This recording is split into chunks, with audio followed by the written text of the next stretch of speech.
Assalamualaikum warahmatullahi wabarakatuh. Bagaimana kabar Anda semua sekalian? Mudah-mudahan Anda semua sehat walafiat. Oke, pada kesempatan kali ini kita akan masuk pada materi di bab 4 tentang persamaan garis lurus. Nah, untuk materi yang pertama pada bab 4 ini yaitu gradien atau kemiringan. Ya, di sini ada pernyataan tentang gradien atau kemiringan itu sendiri. Jadi coba kalian perhatikan orang yang sedang naik tangga. Dapatkah kalian menentukan nilai kemiringannya?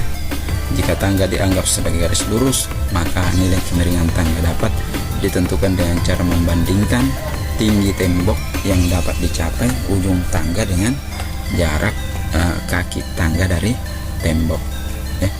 Nilai kemiringan tangga tersebut biasa kita istilahkan dengan gradien, ya.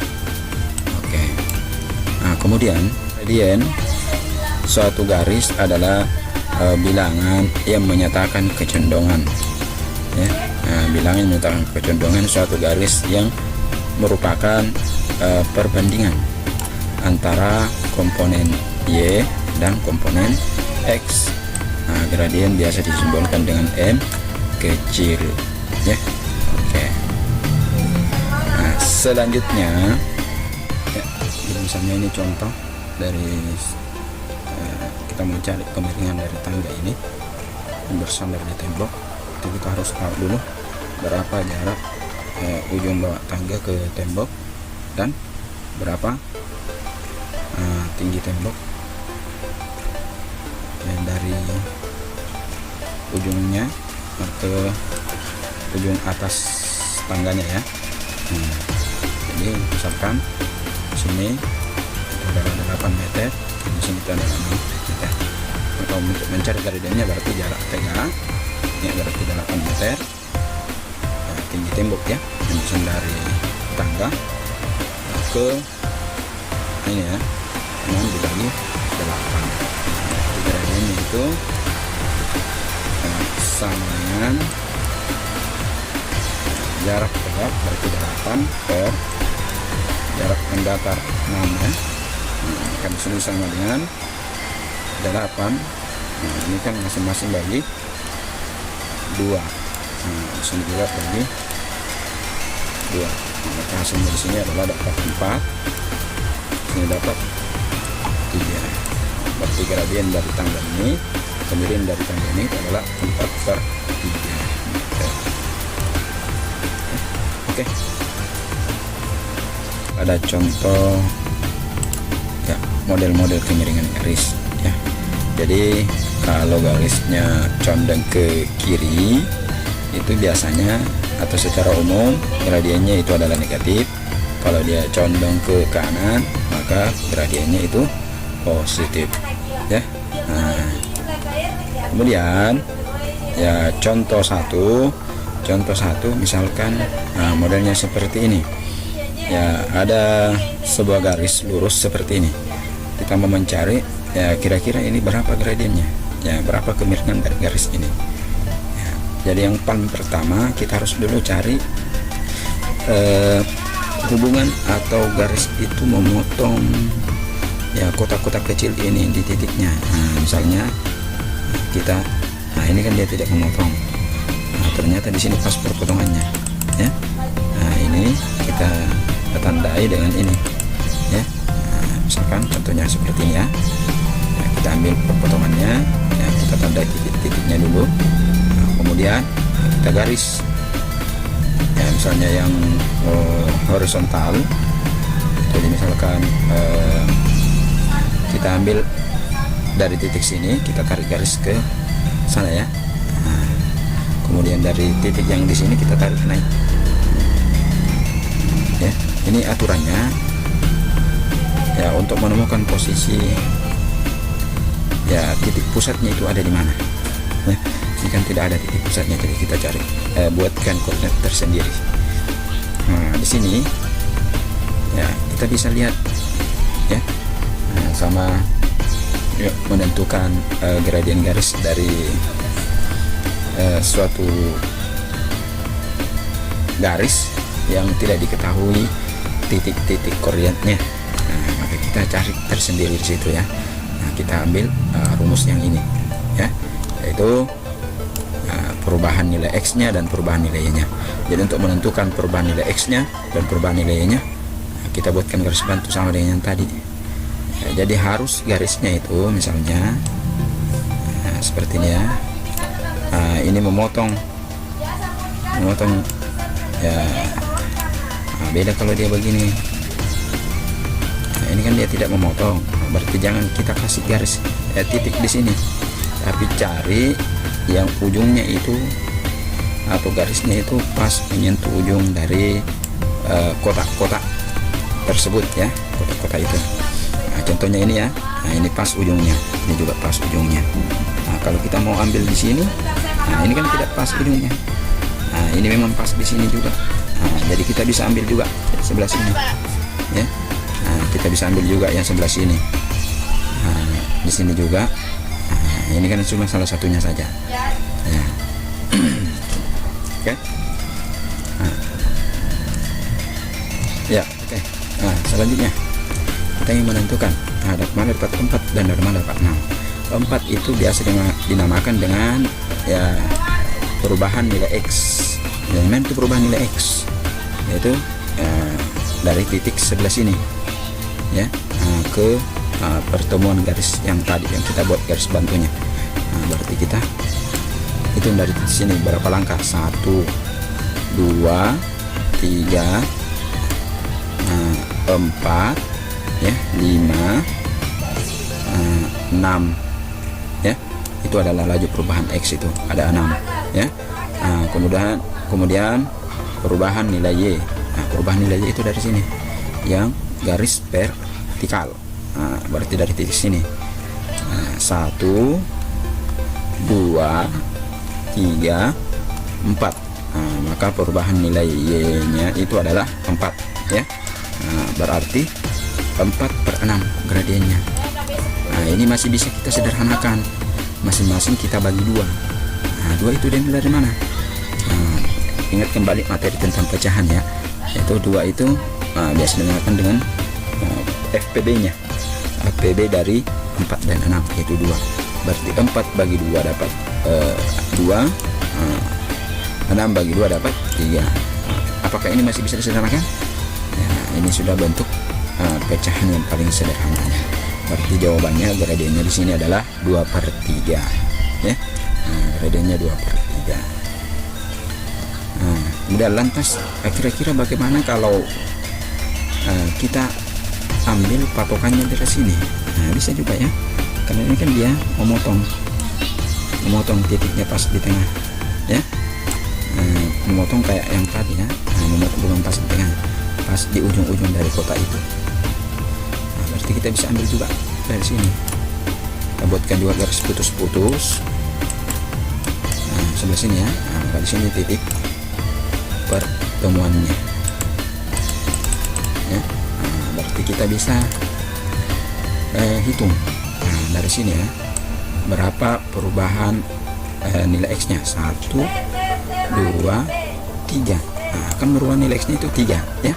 Nah, kemudian perubahan nilai Y nya, nah, berarti dari sini 1 2. Nah, berarti perubahan nilai Y nya itu dapat 2. Nah, maka benar ya, 2/3. Jadi intinya di sini kalian cari posisi garisnya itu dia melewati ujung-ujung dari kotak ini, kayak ininya ya, ujung-ujungnya sebelah sini ya.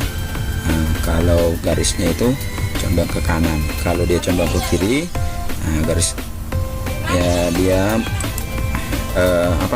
melalui titik-titik yang ini, titik yang ini, titik yang ini ya. Nah, itu konsepnya seperti itu. Oke. Nah, selanjutnya kita melangkah ke contoh yang kedua. Nah, contoh yang kedua ini bisa kita artikan sebagai menentukan gradien dari 2 titik ya. Nah, melalui gradien dari 2 titik. Nah, contohnya garis ini kan ada 2 titiknya, yaitu titik yang atas dengan titik yang bawah ya. Nah, bagaimana cara menentukan gradiennya? Nah, kita perhatikan ya, jadi gradiennya gambarannya kurang lebih seperti ini ya. Nah, kita harus tentukan dulu koordinatnya ini berapa.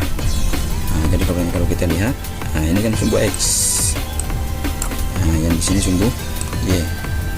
Ingat bagaimana cara menentukan koordinat dari titik pada bilang Kartesius, yaitu X nya dulu kita ambil ya. Ini kan X nya dari 0 ke minus 3, ini kan sejajar ya.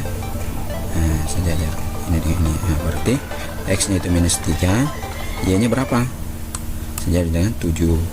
Berarti kita ambil garis yang pertama, titiknya itu adalah minus 3,7 ya. Nah, kemudian yang ini juga sama ya. Jadi yang ini juga sama caranya. Nah, jadi kita cari juga ya koordinat X nya itu dari titik 0, nah berarti 6 ya, 6, nah Y nya kan tidak ada di sini, nah berarti 6,0 ya. Itu kalau titiknya itu pas di sumbu X, berarti dia merupakan titik potong terhadap sumbu X ya. Kalau titiknya pas di Y, berarti titik potong terhadap sumbu Y. Kalau titik potong terhadap sumbu X, maka nilai Y nya itu 0. Maka koordinatnya di sini yaitu 6,0 ya. 6,0. Jadi di sini kita sudah peroleh dua koordinatnya, yaitu minus 3,7 dan 6,0. Selanjutnya kita masukkan ke dalam rumus ya. Kalau kita mau mencari gradien yang seperti itu, melalui dua titik, kita gunakan rumus yang ini sesuai dengan materi yang di atas yang tadi ya. Maka M nya sama dengan Y2 kurang Y1 per X2 kurang X1.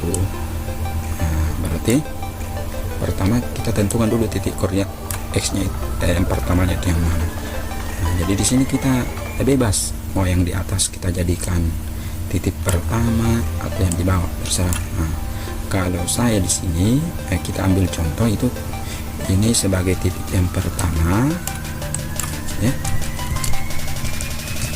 Ini sebagai titik yang pertama, kemudian yang ini adalah titik yang kedua ya. Titik yang pertama berarti di situ ada X1 nya. Ini X1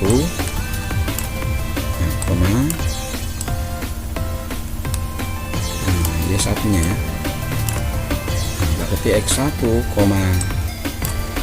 Y1 berarti X1 nya itu adalah minus 3, Y1 nya adalah 7. Sama halnya juga yang di bawah. Ini kan dia koordinat kedua, berarti ini yang di sini itu adalah X2. X2 nya itu adalah 6. Y2 itu adalah 0. Sesuai konsep yang di atas ini ya. Titik yang pertama berarti X1 Y1, titik yang kedua berarti X2 Y2.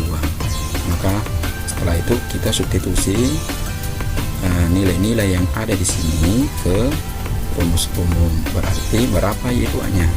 Y2 nya kan 0. Kita tulis 0. Kemudian apa? Kurang ya.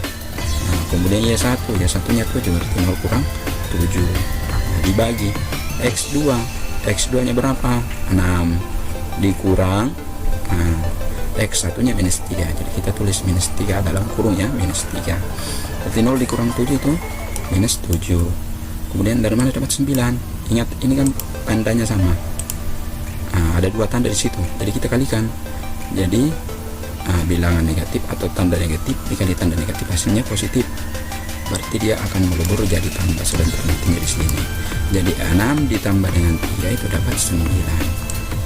Maka koordinat gradiennya itu adalah minus 7,9 ya. Biasa juga kita tuliskan badannya seperti ini. Jadi ini ada 3 bentuk yang nilainya itu sama. Jadi boleh jawabannya minus 7 per 9, boleh 7 per minus 9, boleh minus 7 per 9. Ini sama-sama negatif ya. Siapa tahu dalam pilihan tidak ada model yang seperti ini, maka cari salah satu model yang ini ya. Oke, nah, lanjut. Nah, kita masuk di contoh ketiga. Ini contoh ketiga sebenarnya mirip dengan contoh yang kedua saja ya. Nah, berarti di sini ada model persamaannya. Ini belum, kalau dalam soal ini gambarnya itu tidak ada ya. Jadi tidak ada. Jadi kita perhatikan saja titik koordinatnya di sini, yaitu titik A 3,1 dan titik B itu 7,9. Nah, jadi kita misalkan A-nya itu merupakan titik yang pertama dan B-nya itu adalah titik yang kedua. Berarti X1 itu adalah ada di A, Y1 juga ada di A, X2 ada di B, dan Y2 juga ada di B. Nah, berarti X1 itu adalah koordinat titik X pada titik A yaitu 3, Y1 ya, jadi Y1 ini ya. Ya, jadi Y1 di sini adalah koordinat titik Y pada titik A yaitu 1. Kemudian X2 itu adalah koordinat titik X pada titik B. Kemudian Y2 koordinat titik Y pada titik B. Ya, maka gradien dari garis AB atau biasa kita simbolkan dengan MAB itu sama dengan Y2 kurang Y1 per X2 kurang X1, sama dengan soal yang tadi contoh kedua ya. Nah, berarti Y2 nya itu kan 9 dikurangi dengan Y1 itu 1, berarti 9 kurang 1 dibagi dengan X2 itu 7 dikurangi dengan X1 itu 3, berarti 9 kurang 1 dibagi dengan 7 kurang 3, maka hasilnya sama dengan 9 kurang 1 dapat 8, 7 dikurang 3 dapat 4. Nah, ini kan bisa disederhanakan, 8/4 sama saja dengan masing-masing bagi 4 ya. 8 bagi 4 kan 2 ya. Nah, kemudian 4 bagi 4 1. Nah, 2/1 itu kita bisa tuliskan jadi 2. Ingat ya, apapun yang berpenyebut dengan 1 maka biasa penyebutnya itu kita cukup hilangkan saja ya. Jadi kalau secara gambar itu konsepnya seperti ini. Jadi kalau ada gambarnya seperti ini, berarti sama dengan cara penyelesaian dari contoh yang ini, yang tadi ya. Sama penyelesaiannya. Oke, saya kira cukup sekian, mudah-mudahan bermanfaat ya. Jika ada misalnya yang masih belum dipahami, silakan bertanya melalui WA pribadi. Nomornya sudah tercantum dalam